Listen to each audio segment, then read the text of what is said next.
Good evening, ladies and gentlemen. It's that time again. Welcome to the Eclipse ritual for September 18th and October 2nd, 2024, my semi-annual public service. I'm releasing this video a few days ahead of the actual first eclipse date because I'm going to be out of town on both dates, house-sitting for a traveling friend. Throughout 2024, the lunar eclipses happen ahead of the solar eclipses.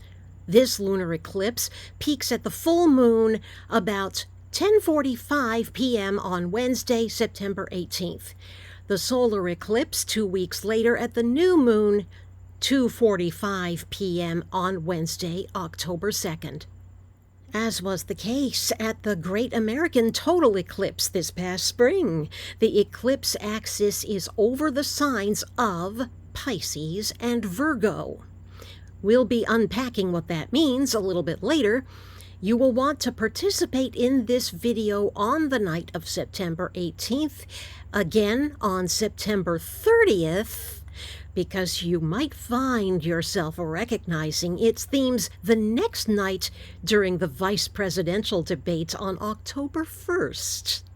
And then again on October 2nd itself, the solar eclipse. So now, take a deep breath. Let it out.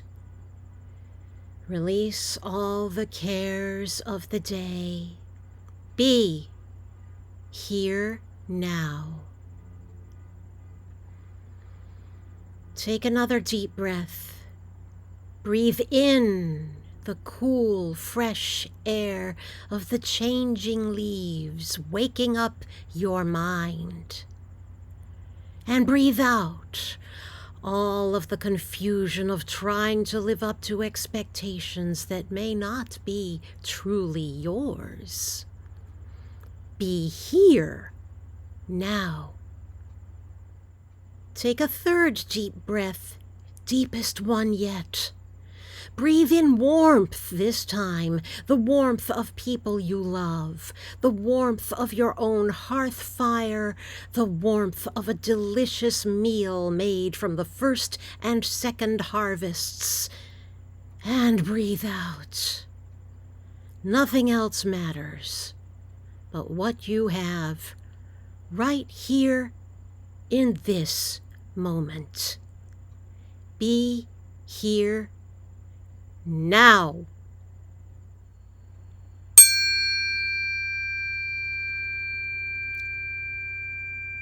Om Gam Ganapatayei Namaha. Om Gam Ganapatayei Namaha. Om Gam Ganapatayei Namaha.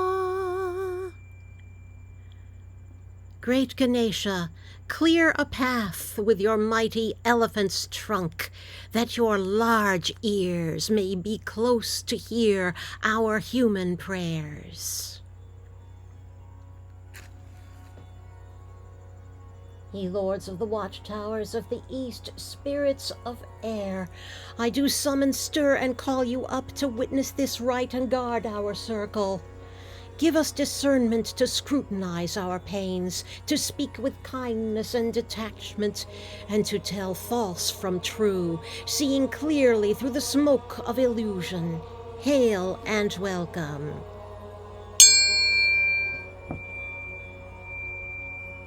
Ye lords of the watchtowers of the south, spirits of fire, I do summon, stir, and call you up to witness this rite and guard our circle.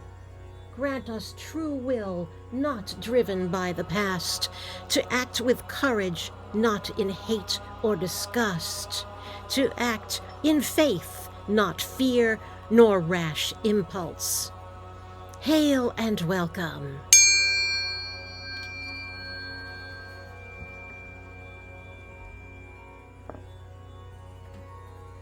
Ye lords of the watchtowers of the west, spirits of water, I do summon, stir, and call you up to witness this rite and guard our circle.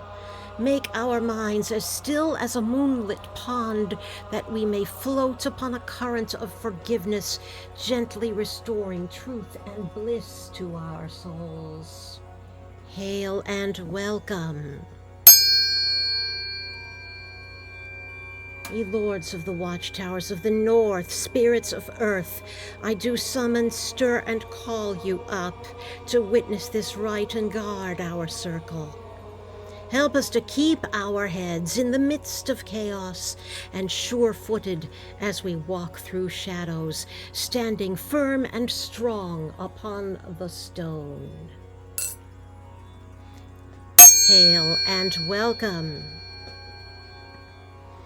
We call upon our ancestors, the mighty heroes of our blessed dead. Your prejudices that were yet unhealed, your obsessions that were still unsatisfied, we have incarnated to fulfill them. But we may not know what drives us because of the veil of forgetfulness. Guide us now as we strive to restore karmic justice. Hail and welcome. We offer up a prayer for the descendants, those whom we love now, and those not yet born. You in your turn will have to correct the mistakes of your elders, driven by revulsions and obsessions of your own. Yet the solution may not be truly what you think. The peace of water, the firmness of earth, the discernment of air, the will of fire. These are your inheritance to restore karmic justice.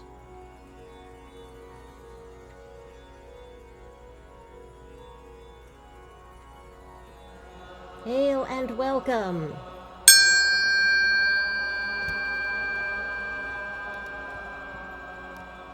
We call upon the goddess of the moon and the god of the sun, the gods who are female and male, and we call upon the gods who are both and neither. Rahu, the head of the dragon, and Ketu, the tail of the dragon, the shapeshifters ever chasing the moon and sun through the heavens. Yet even in their disgust and obsession, Ketu and Rahu have much to teach us. Especially we also call upon Durga, the many-armed goddess now ascendant in the fight to destroy the diabolical forces that have seduced the white supremacists of our nation.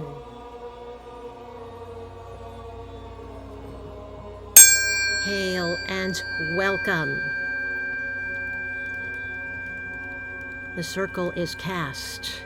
We are between the worlds, beyond the bounds of time and space.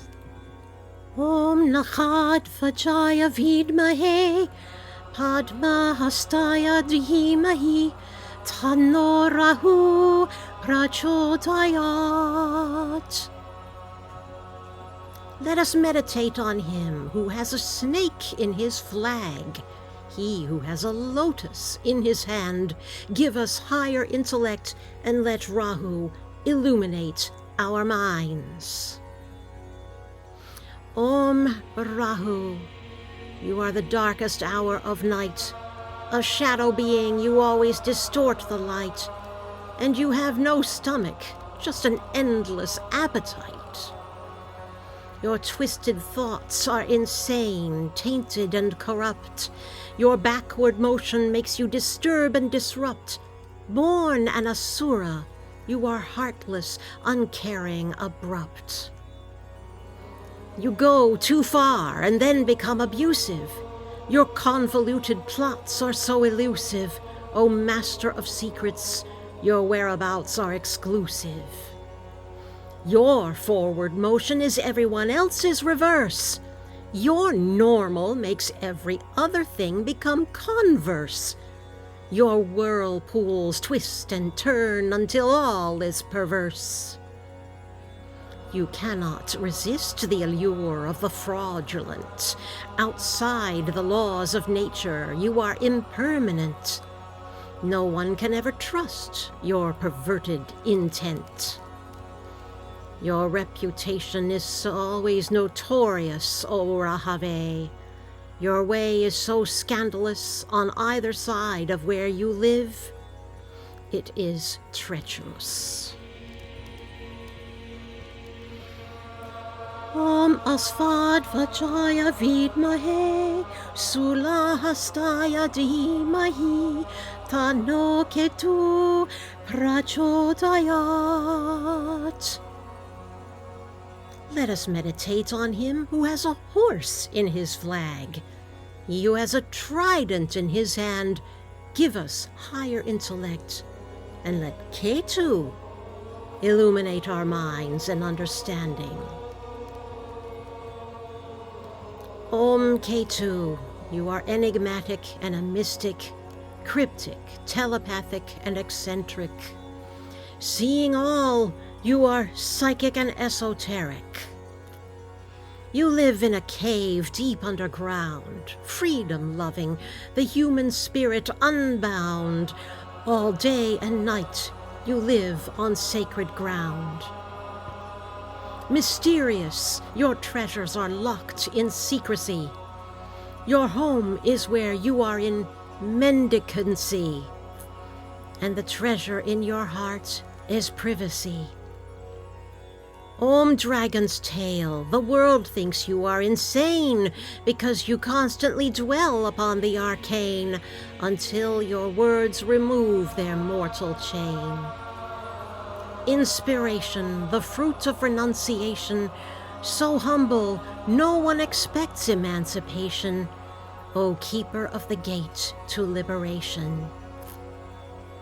You see the devas, so your words are enigmatic, esoteric, cryptic, and telekinetic. And you know our secrets because you are telepathic.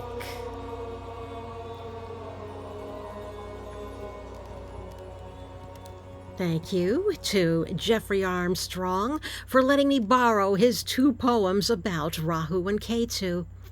And the 2 Sanskrit mantras you just heard are variations on the famous Gayatri mantra. The time of eclipses is upon us again. The lunar eclipse arrives first this time, the solar following 2 weeks later. Come with me into their shadow realm. Usually you would want to plant a seed at the new moon for something you want to bring to fruition during the next month and see it flower at the full moon. But when those moons are eclipsed or eclipsing, your magics won't work the way they normally would. Either you won't get any result at all, or the result will have some perverse effects, because the sun and moon are temporarily overpowered. They can't help you in the shadow realm. It's the power of the gods of the eclipses, Rahu and Ketu, that you have to invoke instead.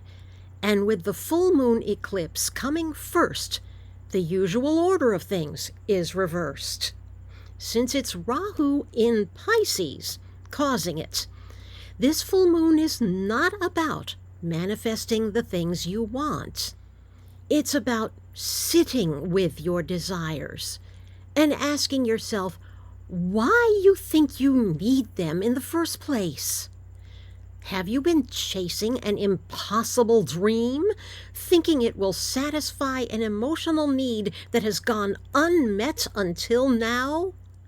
The new moon eclipse, caused by Ketu in Virgo 2 weeks later, is not about the things you desire, but the things you violently reject.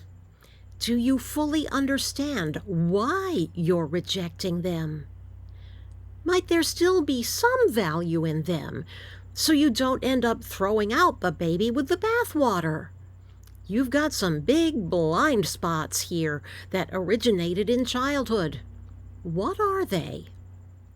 Be aware, too, that Pisces and Virgo are not the greatest placements for the shadow planets. Pisces aggravates Rahu's tendency toward addictions. Virgo is all about finding everything that's wrong, which makes Ketu's tendency to be hypercritical even worse. At a personal level, they dredge up a lot of emotional turmoil from your childhood. I know in my case, I've observed my own complex PTSD has gotten a lot worse because now that I know I've been autistic my whole life, the humiliations and insults and attacks I've suffered at various times are even more unfair than they already were. I'm still trying to figure out how to heal from all that and prevent any further incidents of that nature. So as I already mentioned, these eclipses are happening over Pisces Virgo, with the Rahu lunar eclipse in Pisces happening first on September 18th, 10:30 p.m. Eastern, and the Ketu solar eclipse will follow on October 2nd in Virgo, 2:45 p.m. Eastern. Although the lunar eclipse is technically visible over the U.S., it's only a penumbral, so you're unlikely to see very much. It won't be a spectacular blood moon. The shadow of the Earth is just barely touching the moon. Same goes for another lunar eclipse a month later on October 17th. Both of those will be in Pisces. The solar eclipse in Virgo is annular, meaning it's going to be the ring of fire, but it's all the way to the south. It will be only seen over the southern tip of Chile and Argentina. Because the axis stays in one place for 18 months and moves slowly backward, this upcoming set is the second of 3 eclipse pairs. The first set, of course, included the Great American Total Eclipse of April 8th. The third pair will be on March 14th and March 29th next year, before moving backwards to Aquarius and Leo in June 2025.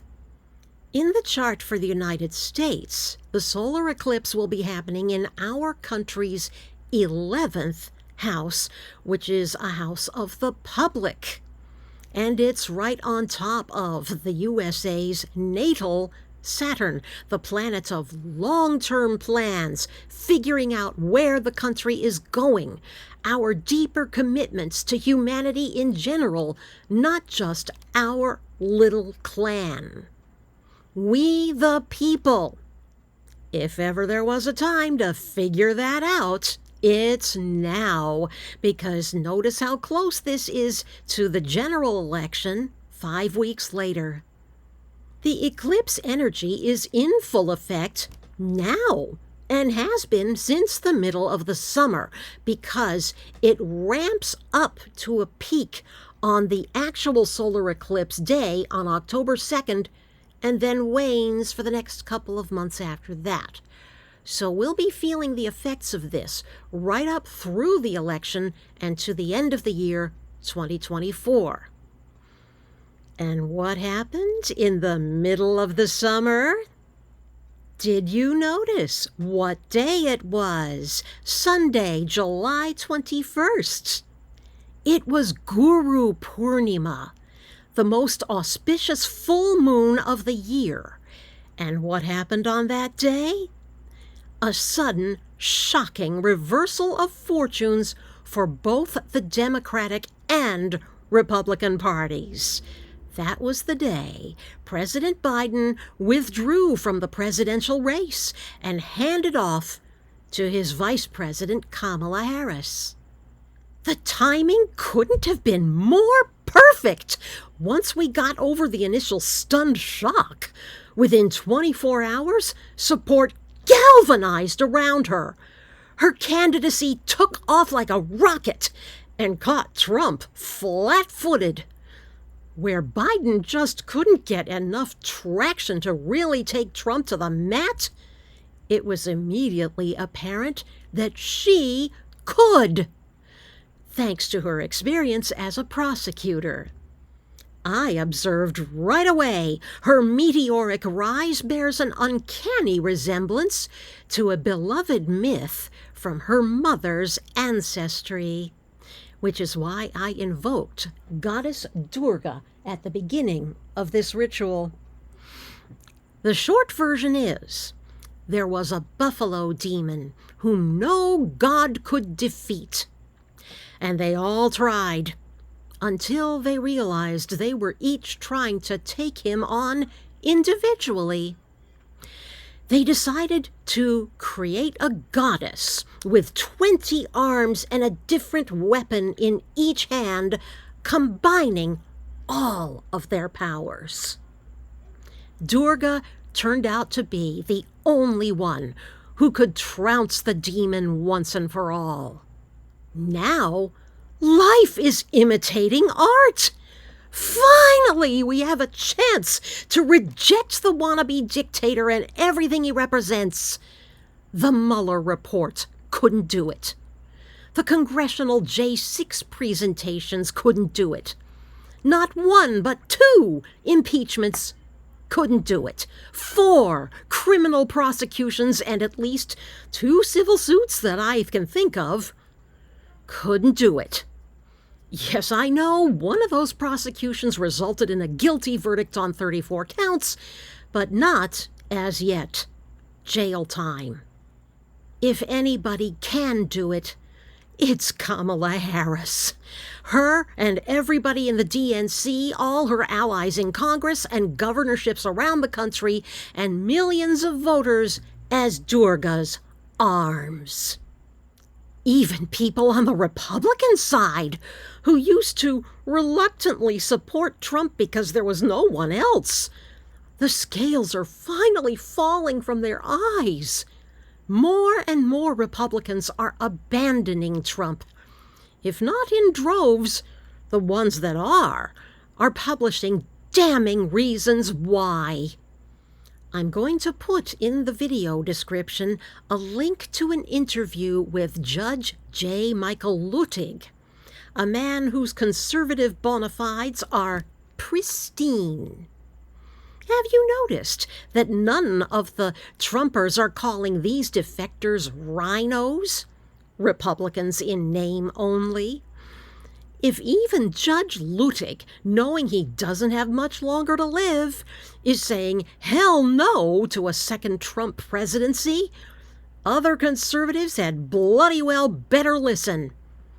Not even my father, an old-school country club Republican, could have argued with Luttig's rationale. The wind is at Harris's back now, not Trump's.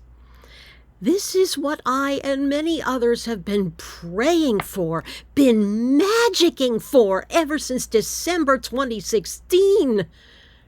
You can go back to my previous videos of the great spell for the country and see how I structured that ritual. The most recent edition I posted in early July before the Biden withdrawal. So you can imagine how thrilled I was to see all my work finally breaking through. Also, in my previous Eclipse videos, you may recall how I emphasized how important are the women who have struck blows for the resistance, and how they reflect the Virgo side of this energy, refusing to tolerate bullshit or make apologies for their male superiors.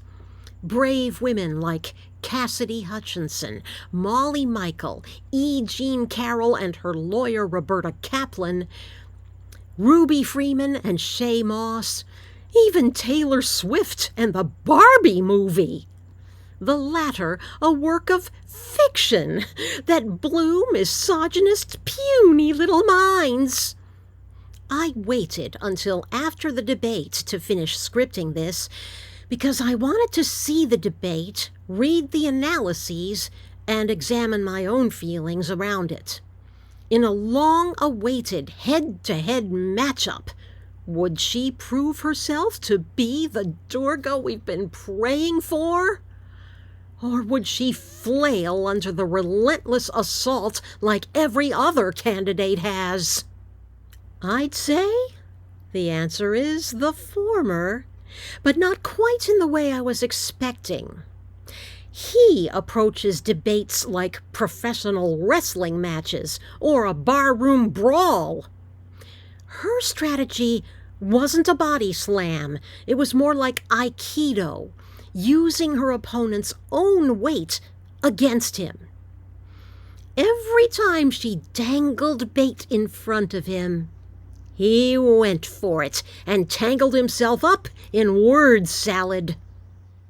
That being said, it still was traumatizing for me to watch him in full-on attack mode, gish galloping as he always does, making it damn near impossible for anyone to form a coherent answer. But once the debate was over and I had a chance to decompress, I realized why it was triggering. He looked like every other parent, boss, ex-husband in a spitting, towering rage, thinking his tone alone will be enough to crush the child, employee, or wife into a quivering, blubbering mess of protoplasm. I dearly hope that by now enough of us have been subject to such abuse too often to still fall for it when the abuse comes from a wannabe presidential dictator. I'll admit Harris could have done better at answering direct policy questions, but she still has time for that in interviews and personal appearances. What mattered more in that moment was for her to show that she could score points against him and outsmart him in a fight, something no other debater has succeeded in doing, and also show how easily he can be manipulated by world leaders. The Waltz-Vance debate on October 1st gives the campaign another opportunity. And notice how that is one day before the solar eclipse. Vance is so not ready for prime time. I have no doubt Waltz will handily mop the floor with him. What I do have doubts about is the integrity of the electoral process itself. The vast majority of people don't want what the opposition party is selling. A race and gender-based apartheid theocracy with no support programs, zero consumer or worker protections. And if you think such a utopia is the only way to bring morality back to the country, then watch my 3 video series on What is Morality, Only One Shot at Life, and A Case for Reincarnation. But rather than allow the people's voices and choices to be heard and counted fairly and accurately, and let the chips fall where they may, the opposition has to cheat, to shove their agenda down our throats anyway, with gerrymandering, voter suppression, fake electors, refusals to certify the results at the county level, which throws entire states into doubt so nobody knows what the results actually are, and, most sickening of all, death threats against election workers who are just trying to do their jobs. Back in 2020, the fake elector scheme was kind of thrown together at the last minute, so it was doomed to fail. But they've learned from their mistakes. They have a much better coordinated army of liars and Karens and thugs, oh my, in sleeper cells at local levels around the country. And they're doing this in plain sight. They're not even bothering to hide their intentions. That's why we have to turn out in numbers too big to rig, too real to steal, so that when the inevitable election challenges do come, judges will have no choice but to laugh the suits out of court. It's our only hope. But will it be enough? Because there's one thing we don't know. How many of those judges have already been bought off? We know about the bribes to Justices Alito and Thomas. We don't know how far down the grift goes. This, too, reflects the hidden agendas of Rahu in Pisces, the subterfuge, the confusion. But it also reflects another long transit already begun, going on now, and active all the way until the second week of June 2025. Planet Mars will be toggling back and forth between Gemini and Cancer, because Mars will be retrograde for part of that time, and in Cancer on Election Day itself. Mars does not function at his best in either sign, but especially not in Cancer. I ought to know, because I have Mars in Cancer in my own horoscope. Mars is the part of us that always wants to be strong and decisive, where we want to destroy whatever makes us weak. For me, that has meant I'm notoriously weak at defending myself when I'm attacked. For decades, the only weapon I had was my singing voice. That was the one thing that proved I wasn't all the terrible things people called me. A debilitated Mars can not only make a person not know how to fight, but when they do fight, they either use blunt force far in excess of the level of threat, or they mistake who their true enemy is. It also makes a person too proud to admit they've made a mistake, despite every evidence.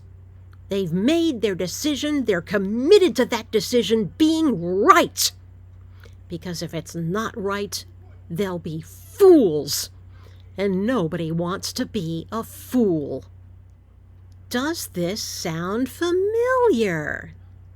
Like the people whose Trumpolatry is so blind, they're easily duped into mowing down fellow citizens in a hail of bullets and think that makes them strong? When Mars is functioning at his best, we don't blame other people for our weakness. We do whatever we have to do to make ourselves strong, internally, physically and emotionally. We don't argue about what is the right thing to do. We just get on with it, as the Brits would say.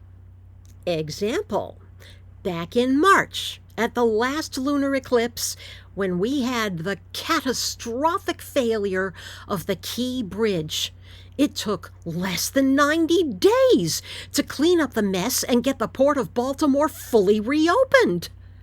At the time, Mars was going through Aquarius and Pisces, signs where he's strong, and was in Aries, his home sign, when the reopening was announced.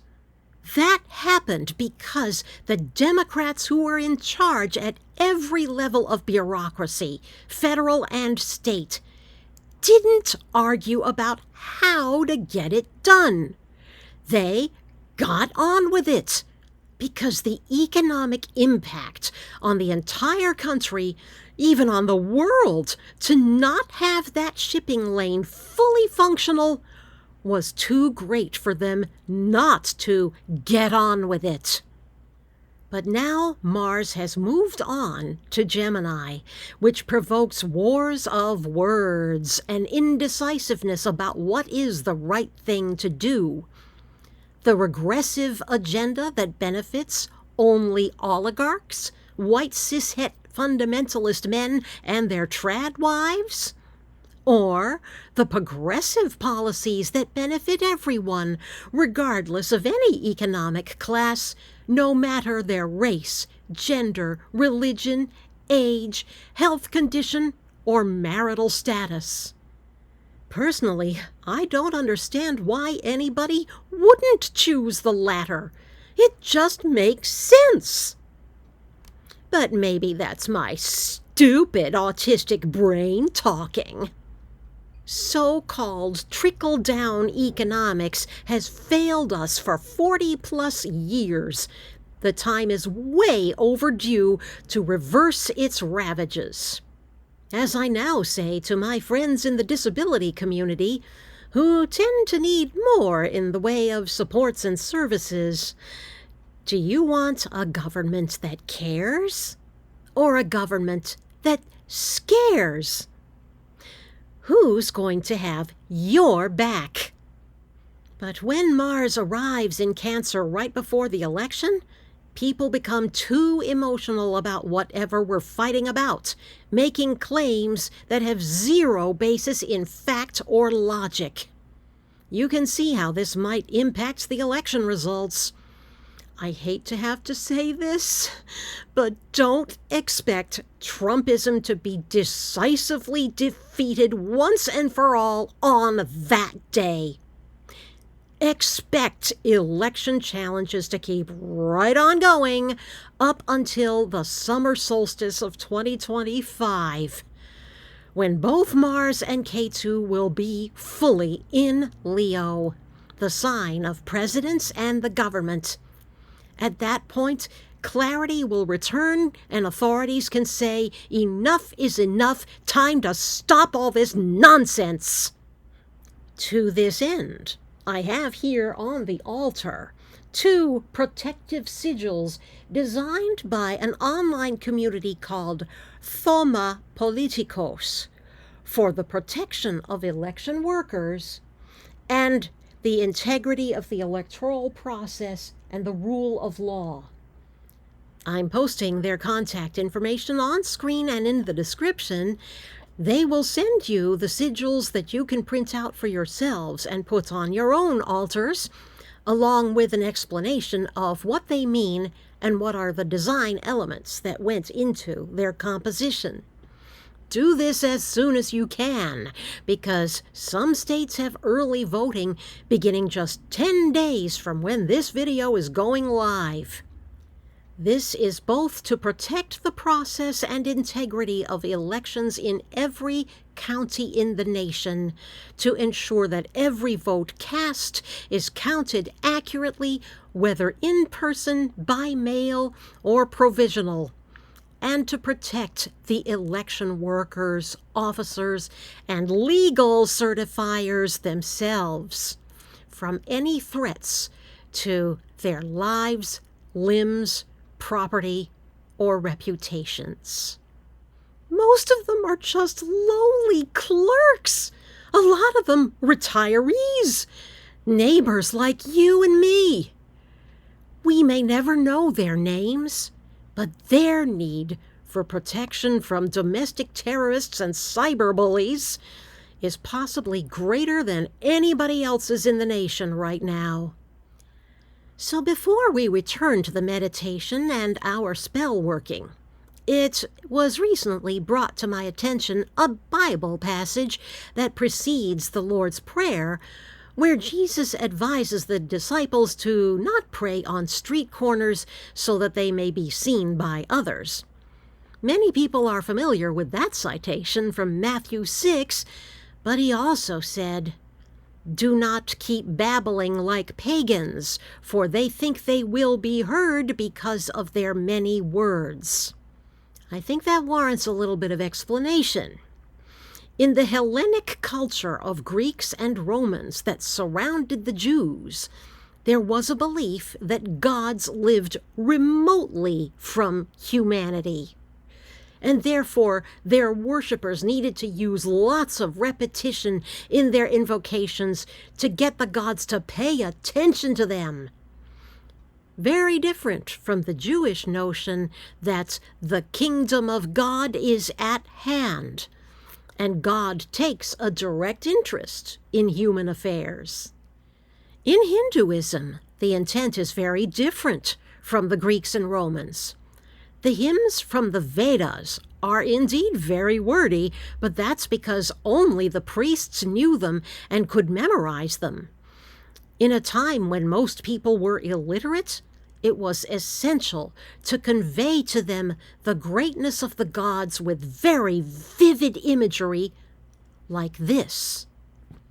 O great god Narasimha, who lives in the ocean of milk, who holds the holy wheel as a weapon, who wears the gems of the head, who has the form of good and holy deeds, who is the permanent protection of sages, who is the boat which helps us cross.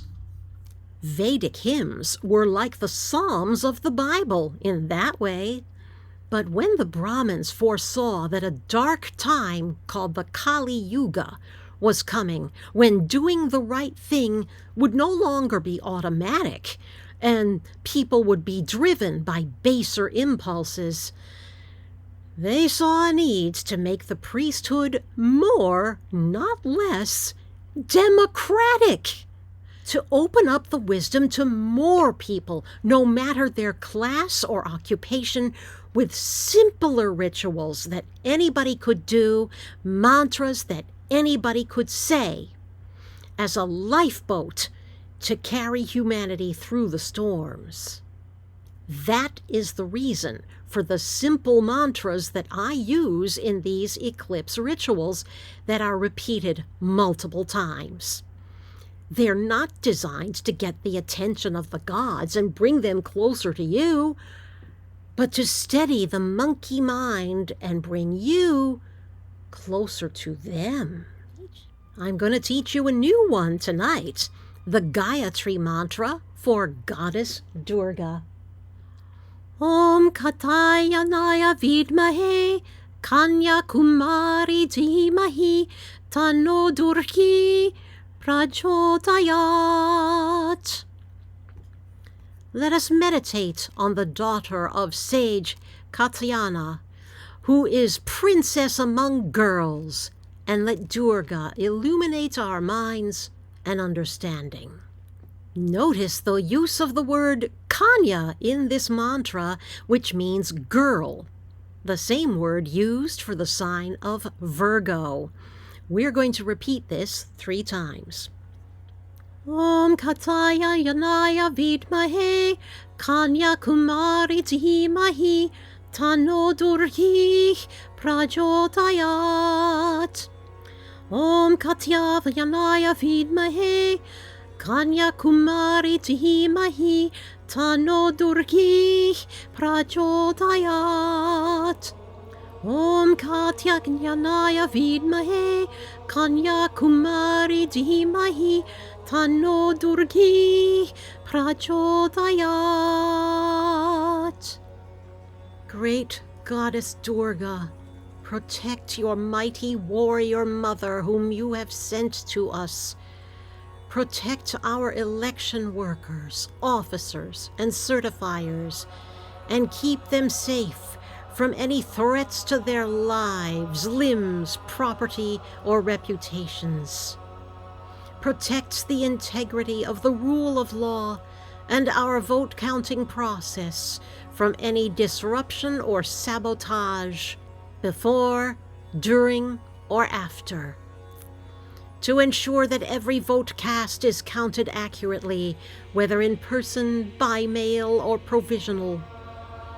May your mighty 20 arms restore justice to the land, that the greedy, the cruel, the liars be injected with the serum of truth, kindness, generosity, restoring prosperity, love, and true wisdom to our land and all who live within it.